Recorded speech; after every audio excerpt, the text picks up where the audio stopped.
we thank you for joining us today. We're starting our new Lenten series here in the Diocese of Charleston. This is made for you by the Vocations Office, by local priests and local people. So we thank you for joining us today. We have with us Father Jeffrey Kirby from the Diocese of Charleston. And we're going to be discussing during this Lenten series truths that every Catholic should know. In the first day, we really want to jump into God and Christ. And Father Kirby, I would ask you to start out with who is God, but I think that might cede a little too much to the question. So maybe we start off with what is God? Well, I'm actually glad that you would expand the question, because I think that I agree that if we were to start with who is God, then we give too much to the question already, because I think that the question, what is God, is the most broad question. The person on the sidewalk who begins to approach this question will ask, what is God? And as we approach this question of what is God, really we have to acknowledge that this really is an umbrella question that involves all kinds of questions. Does God exist? Who is this God? If we come to the personal, what does God want from me? What should I expect from God? What is my relationship? If I can have a relationship, what is this relationship with God? So all these questions are contained within that first question, what is God? And I want to always approach that question with what I call the tulip principle. The tulip, as in the flower. Exactly right. I'm going to give you some gardening tools. All right. Yeah, yeah.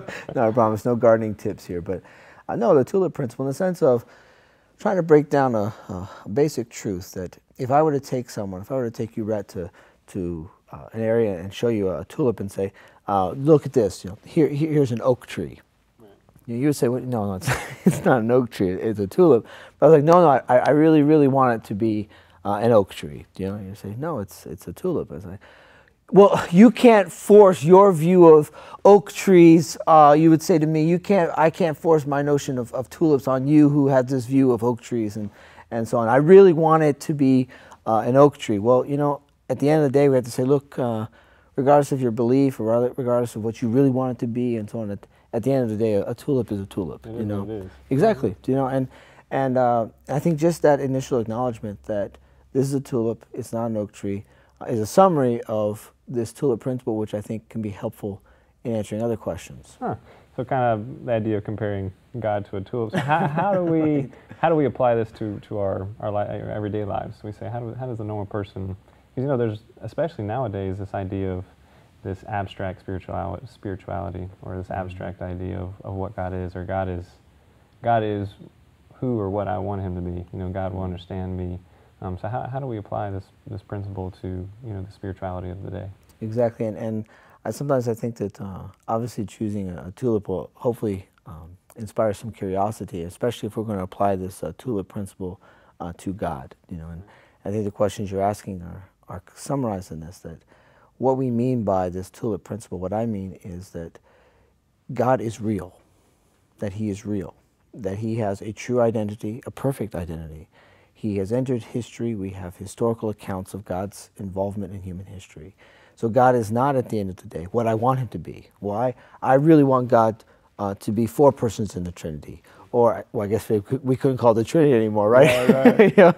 But I really want God to accept adultery, or I really want God to accept gay marriage. I really want God, we can't adjust and shape God as if He was merely some fantasy or something that I create. No, a tulip is a tulip, it's not an oak tree, and God is God. He's real. He has a perfect identity, and I can't change Him. So now the question becomes, okay, well, if this God is real, now we're transitioning from the what is God question, which you posed, to now we can move to the who is God question. Okay, well, if He's real, if He's a personal being, then who is God? Well, now we've entered new realm. Exactly, yeah. Exactly.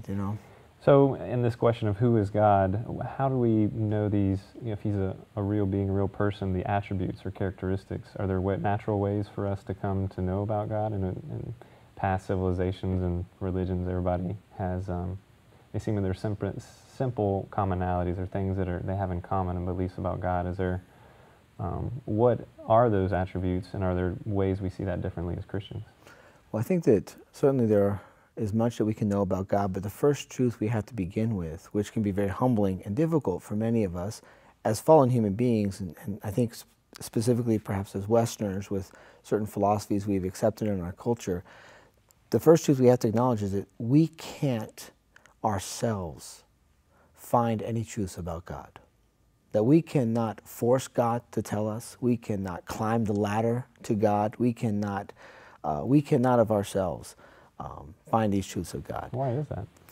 Well, first of all, because God is an infinite being, perfected. Of course, we are of a different nature, so it would be the same way as a dog of a different nature cannot know things about humanity, because a dog is a dog and not a human person.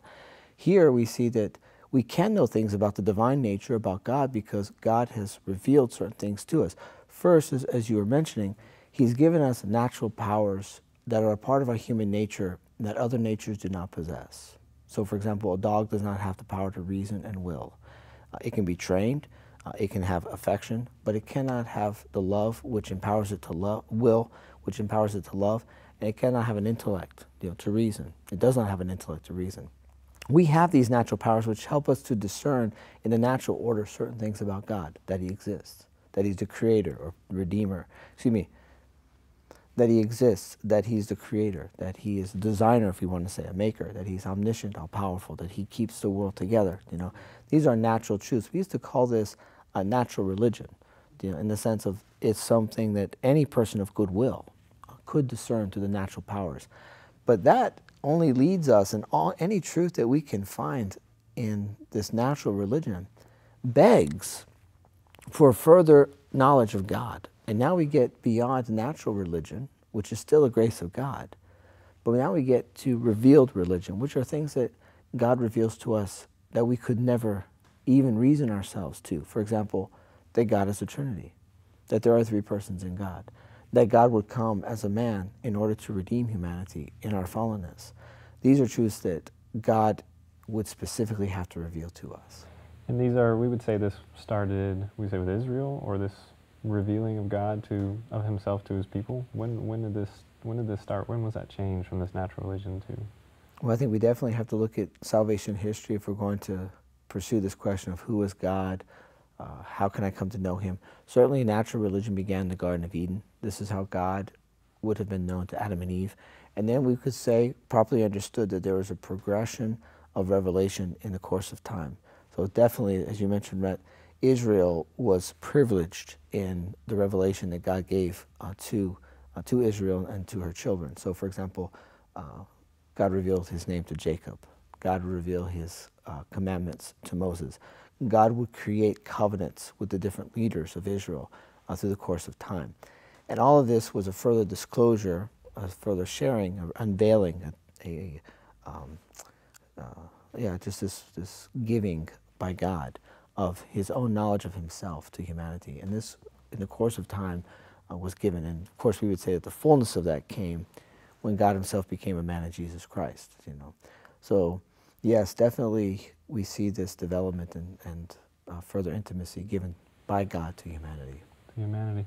And so how, at the base of it, so the normal person that comes and looks at God and wants to see how God can understand or relate to Him, like how, in my brokenness and fallen, how can God understand this? What, in a sense, a lot of people, it seems like they ask, well, what can God do for me? He's this infinite being, I'm this finite being. So how, in what way can God understand me? How does that work? Well, I think that first we could begin by saying that God has created each of us, and that we share His nature and we have His likeness, and God knows us better than we know ourselves, the saints tell us. But even that, as essential and intimate to our nature as that might be, even that we would have to acknowledge that there's something still that would appear to be missing. That if God can know me and be with me, but still something, and most of that was on our part in regards to the fall, regards to our sinfulness. And so in the fullness of time, the scriptures tell us, the dawn from on high broke upon us. That God, in an utter act of freedom and love, would take on our human nature, become a human being, that He would cry with human tears, love with a human heart, work with human hands, that He would experience everything that was truly human so that we would know the credibility of what God has given us about himself and the credibility of our high vocation in God, that we are the children of God.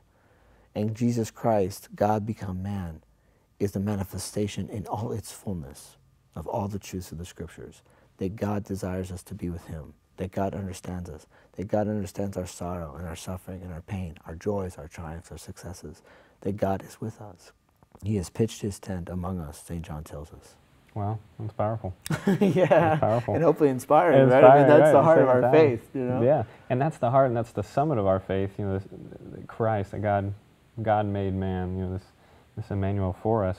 I mean, that's a radical statement to say that the summit of our life, the source of everything is Christ. Absolutely. And how, in our imperfection, you know, in every day, how can we access that? What should Christ be for us? 100%.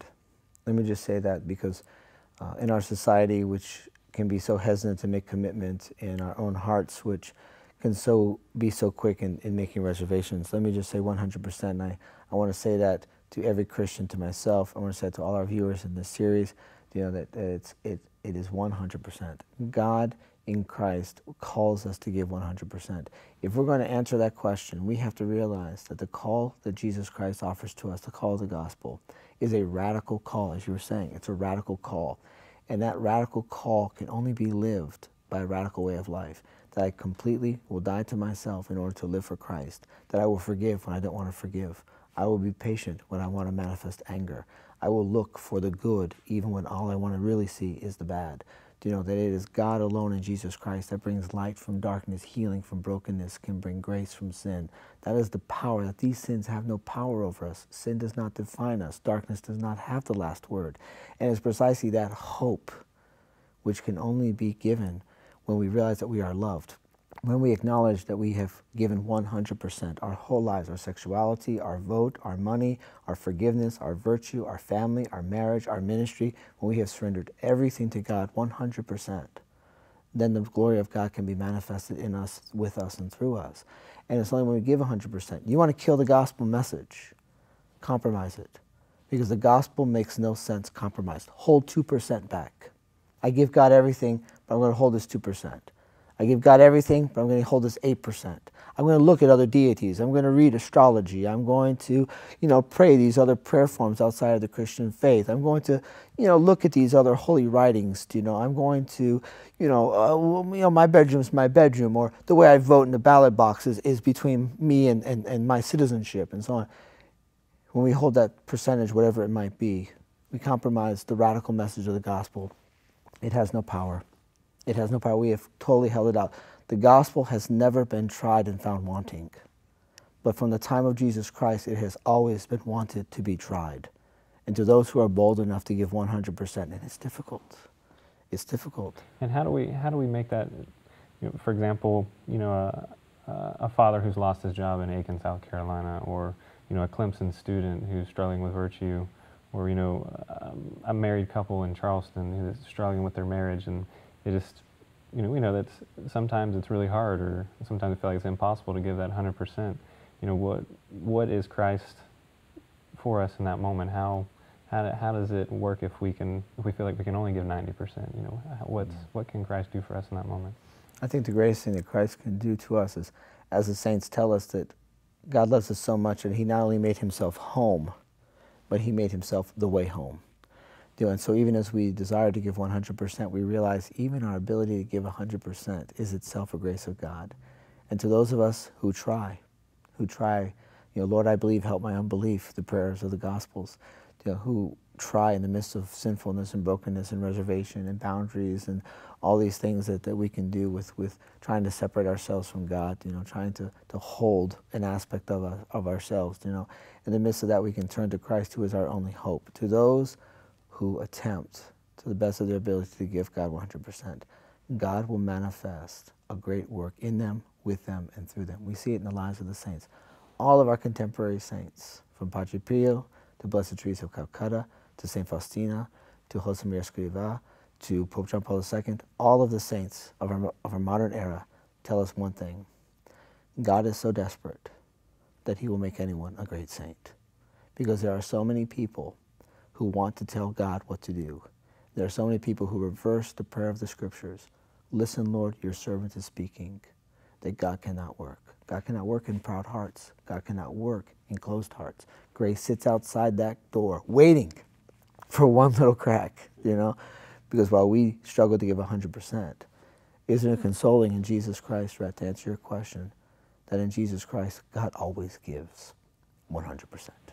Wow. That's He humbling. always gives us 100%. That's humbling. And that's the endeavor that we always have to try and respond with That's that 100% yeah, through grace. Well, Father, we appreciate that today and diving in with, you know, who is God and how He has sent Christ and who His Christ is in our lives. So we thank you for joining us today on this first edition of our Lenten series. And we look forward to continuing in our next series about the church. I mean, what is the church? And again, this is brought to you by the Diocese of Charleston and the Vocations Office. And we look forward to seeing you next week.